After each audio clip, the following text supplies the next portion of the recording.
Hi, I'm Shannon McDougall, founder of SoftballTutor.com. Let's talk about concentration.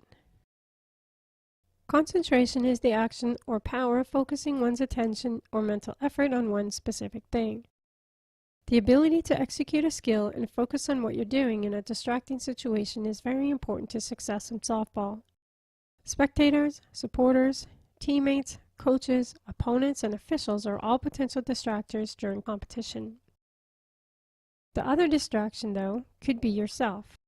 Your self-talk and how you zone in or out of what needs to be done can in itself be a potential distraction. Distraction control. The number of potential distractions during competition can be huge. Opponents, umpires, parents, friends, and even teammates can take your attention away from what needs to be done. You can also be distracted by something that happened during the day, or maybe you're feeling nervous about being new to softball or to the team. From the beginner to the elite, the potential for distractions are the same, even though the magnitude and potential consequences might not be. If you're new to softball, you might be distracted by your new skill level and say to yourself, "What if I screw up?" It's important that you learn to refocus that thought process back into the game that you want to enjoy with your friends. The use of mental skills like cue words and relaxation can really help. The elite and competitive athletes might be dealing with an international competition where the results will determine if they qualify for the Olympics. Even though this is a different level that you play at, the emotional effect it can have, and many times, is the same. Focusing and refocusing is a skill that, when mastered, can be one of the best tools for staying in the game. Someone calling your name or the sound of a child crying in the stands because they're hungry or tired can take you right out of your zone pretty quick. Having skills like looking at a spot on the field and rezoning your thoughts into the game is something that takes practice. Picking up a ball, for example, and tossing it into the air can allow you to focus on the ball and regroup your thoughts.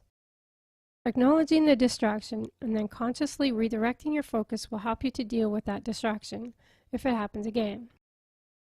Concentration. How do you use concentration to deal with distractions? Now that is a loaded question. How many times have you heard someone say just to concentrate? Well, you probably have thought to yourself that can be easier said than done. What is concentration? It's almost the same as focusing, but it's for something specific, like a catcher who's in line to catch the ball as the runner's heading in from third base. If you get distracted, you might miss the ball or mishandle the ball and the runner will score. Concentration can be even more difficult for a recreational player depending on your skill level, because there can be so many things to distract you. If you add the confidence factor, it might be even more difficult. If you're confident in your skills, then you'll probably find it easier to keep your concentration than if you don't have confidence. Focus. The ability to keep your focus on a specific task or object, for example, watching a fly ball as you field it, is concentration. The ability to move that concentration to something else, for example, transition to throwing the target while the runner is arriving at the base, is considered focus.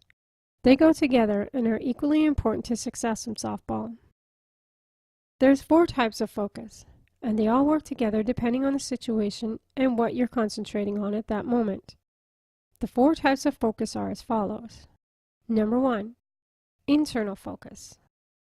This focusing is sort of kinesthetic, or a feeling type of focus. Actually feeling the movement of your muscles or concentrating on how you're physically feeling is internal focus. Internal focus is also focusing on your thoughts about something that might have happened. This is a type of focus that's used when you're learning a new skill or in a stressful situation where you have to do something specific. For example, trying to feel how your arm and wrist move while throwing the ball, or feeling the solid contact of a line drive.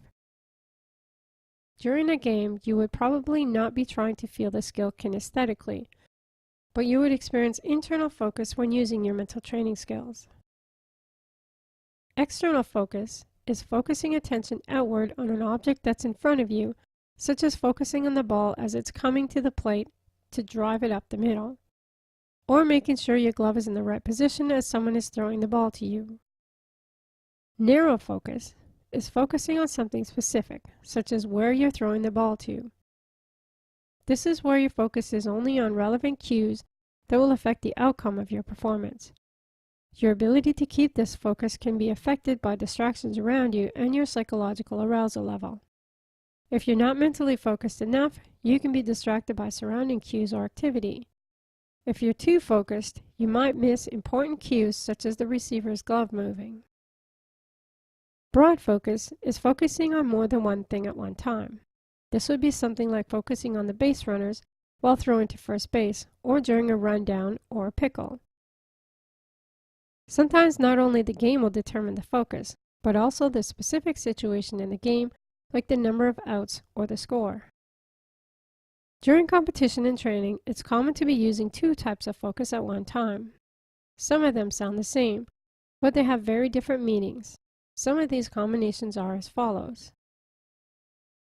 Narrow internal focus is focusing on something specific that you're doing, like focusing on the target, narrow, and keeping calm while executing the skill, internal, at the same time.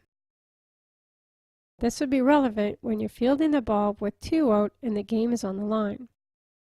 When learning new skills, you'll use narrow internal focus when trying to feel your body executing the skill at the same time and focusing on the outcome that you're trying to achieve. Narrow external focus is focusing on something specific outside of your body awareness, such as the target only, or narrow focus, and the surrounding events, or external focus, at the same time. An example of this would be during a rundown. This takes practice because the external activities, the runner and your teammates, can be very distracting. You need to focus on all of them at the same time while moving the ball efficiently. Use simulation activities to give you experience with these situations. Broad internal focus is being aware of multiple things that are happening in the environment, or broad, while focusing on something like your breathing to relax in a situation and executing the mechanics of a skill, internal. This can be a difficult task, but with practice, it will feel natural. Using cue words and self-talk can help you make internal focus less of a task and more of an automatic ability. This skill will mostly be used for emotional control when the game is important and the score is close. Broad external focus is focusing on multiple things happening outside of what you're doing, broad, and the sport equipment that you're using, such as the ball.